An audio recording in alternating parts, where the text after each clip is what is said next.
Halo Sobat Budaya, salam jumpa lagi. Kali ini saya akan mengisahkan cerita bersambung karya S.H. Mintarja, yaitu Nogososro Sabu Inten.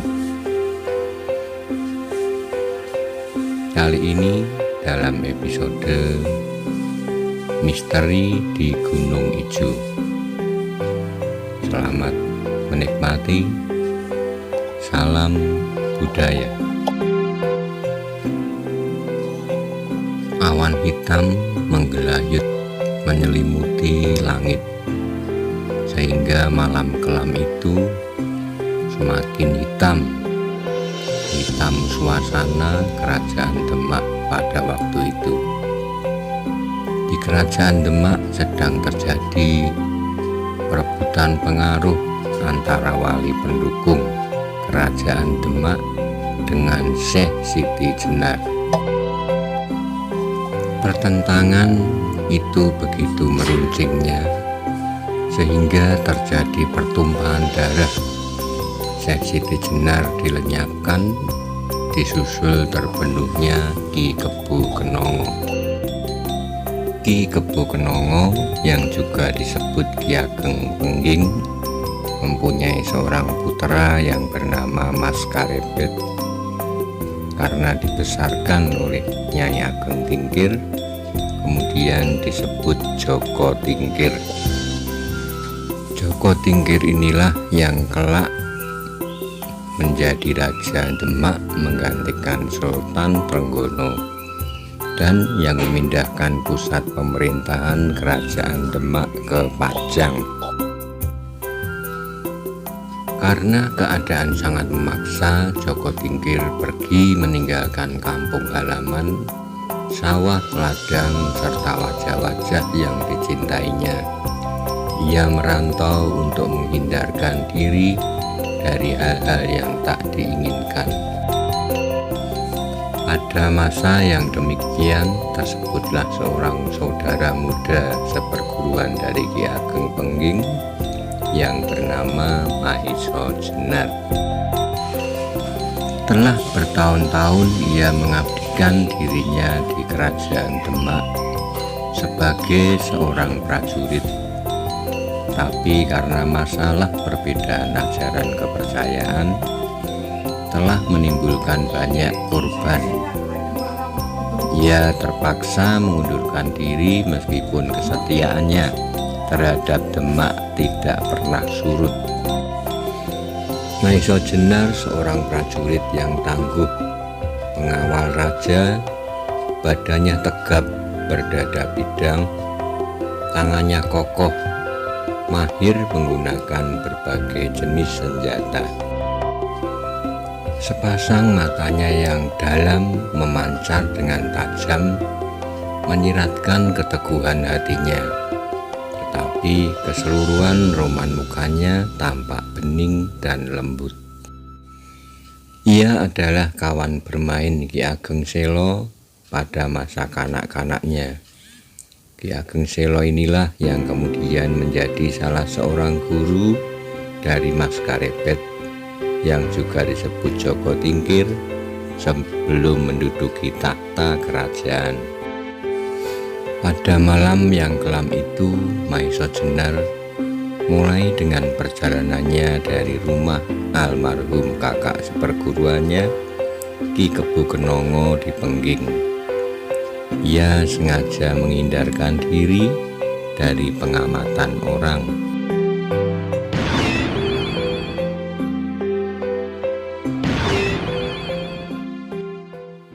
Setelah beberapa hari berjalan, sampailah Mahisa Jenar di suatu perbukitan yang terkenal sebagai bekas kerajaan seorang raksasa bernama Prabu Boko. Perbukitan itu kemudian dikenal dengan nama Pegunungan Boko. Salah satu puncak dari perbukitan ini yang bernama Gunung Ijo adalah daerah yang sering dikunjungi orang untuk menyepi. Disinilah dahulu Prabu Boko bertapa sampai diketemukan seorang gadis yang tersesat ke puncak gunung ijo itu. Mula-mula gadis itu akan dimakannya, tetapi niat itu diurungkan karena pesona kecantikannya.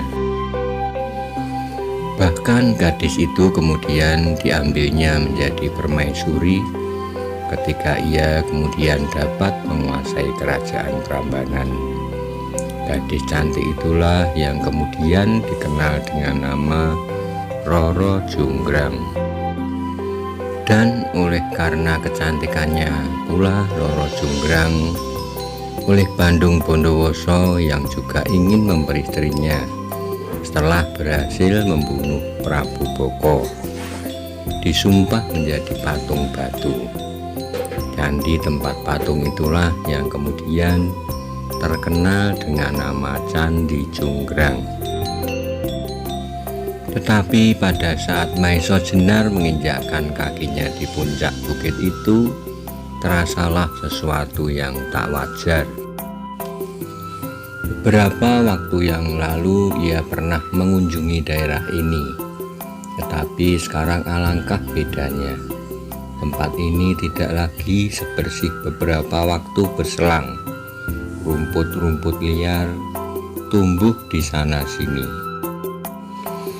Dan yang lebih mengejutkannya lagi adalah ketika dilihatnya kerangka manusia. Melihat kerangka manusia itu, hati Maiso Jenar menjadi tidak enak. Ia menjadi sangat berhati-hati karenanya. Tapi ia menjadi tertarik untuk mengetahui keadaan di sekitar tempat itu. Ia menjadi semakin tertarik lagi ketika dilihatnya tidak jauh dari tempat itu terdapat beberapa macam benda, alat minum, dan batu-batu yang diatur sebagai sebuah tempat pemujaan.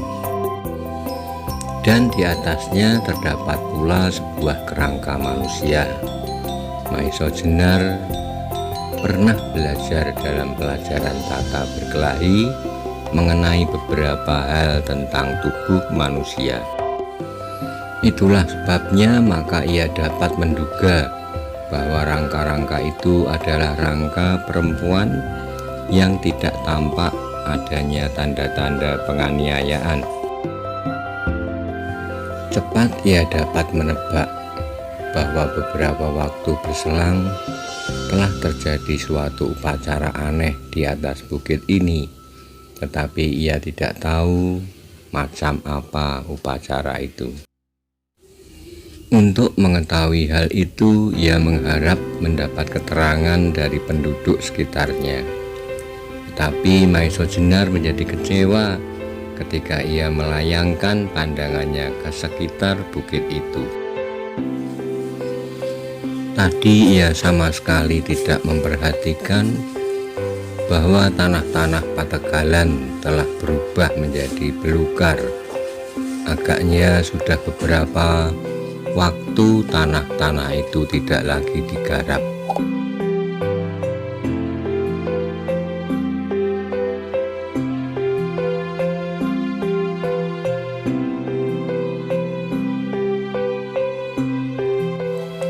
Maiso Jenar melanjutkan perjalanannya ke barat, menuruni lembah dan mendaki tebing-tebing perbukitan, sehingga sampailah ia di atas puncak pusat kerajaan Prabu Boko. Dari atas bukit itu Maiso Jenar melayangkan pandangannya jauh di dataran sekitarnya. Di sebelah utara nampaklah kumpulan candi yang terkenal itu, yaitu Candi Jonggrang. Sempat juga Maiso Jenar mengagumi karya yang telah menghasilkan candi-candi itu. Menurut cerita, candi-candi yang berjumlah 1000 itu adalah hasil kerja Bandung Bondowoso.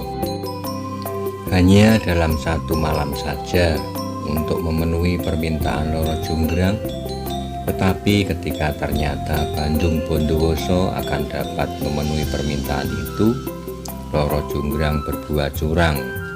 Maka marahlah Bandung Bondowoso, Jonggrang disumpah sehingga menjadi candi yang ke-1000. Maesa Jenar melihat pedesaan di sebelah barat candi itu di tepi Kali Opak. Timbul keinginannya untuk mencari keterangan kepada penduduk di desa itu. Maka ia segera menuruni bukit itu menuju jalan pedesaan. Ketika ia sampai di desa itu, terasa alangkah asingnya penduduk menerima kedatangannya. Anak-anak yang sedang bermain di halaman dengan riangnya segera berlari-larian masuk ke rumah. Terasa benar bahwa beberapa pasang mata mengintip dari celah-celah bilik rumahnya. Apakah yang aneh padaku, pikirnya. Ia merasa kesulitan untuk menemui seseorang diajak berbicara, khususnya menanyakan tentang masalah di Gunung Ijo. Tiba-tiba terasa sesuatu yang tidak wajar dari balik-balik pagar batu di sekitarnya. Didengarnya dengus nafas yang tertahan-tahan. Tidak hanya dari 1-2 orang, tetapi rasa-rasanya banyak orang yang bersembunyi di balik pagar-pagar itu. Maesa Jenar tidak mengerti maksud mereka mengintip dari balik-balik pagar. Karena itu, ia pura-pura tidak mengetahui akan hal itu. Tetapi ketika ia akan melangkahkan kakinya menginjak ambang regol sebuah halaman, berloncatanlah beberapa orang laki-laki dari balik pagar-pagar batu di sekitarnya. Maesa Jenar sebentar terkejut, tetapi cepat otaknya bekerja. Ia segera mengambil kesimpulan bahwa agaknya memang pernah terjadi sesuatu di daerah ini. Ia juga menduga bahwa orang-orang itu tak bermaksud jahat. Mereka hanya berjaga-jaga dan waspada. Sebagai orang asing di daerah berbahaya, sudah sepantasnya lah bahwa ia dicurigai. Itulah sebabnya ia mengambil keputusan untuk tidak berbuat apa-apa dan hanya akan menurut semua perintah yang akan diterima. Orang yang menjadi pemimpin rombongan itu berperawahan sedang. Badannya tak begitu besar, tetapi otot-ototnya yang kuat menghias seluruh tubuhnya. Di antara jari-jari tangan kanannya terselip sebuah trisula, yaitu sebuah tombak bermata 3. Di sampingnya berdiri seorang yang berperawakan tinggi besar, berkumis lebat. Pandangannya tajam berkilat-kilat. Ia tak bersenjata tajam apapun kecuali sebuah cambuk besar yang ujungnya lebih dari sedepa, dan pada juntai cambuk itu dikaitkan beberapa potong besi, batu, dan tulang-tulang. Rupa-rupanya ia merupakan salah seorang tokoh terbesar dari para pengawal desa itu, di samping beberapa pengawal lain yang segera mengepungnya. "Ikut kami!"